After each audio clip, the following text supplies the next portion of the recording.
G00 is a G-code command essential for rapid positioning in CNC machining.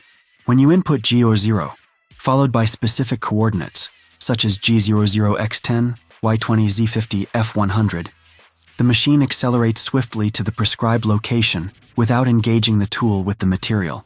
This non-cutting move is pivotal during tool changes or when repositioning for different operations, ensuring efficiency and precision in programming.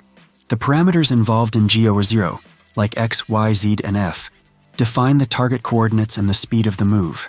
Understanding this format is crucial for operators to avoid collisions and ensure smooth transitions between workpieces. A reliable execution of G00 enhances workflow and minimizes downtime. However, operators must always be cautious.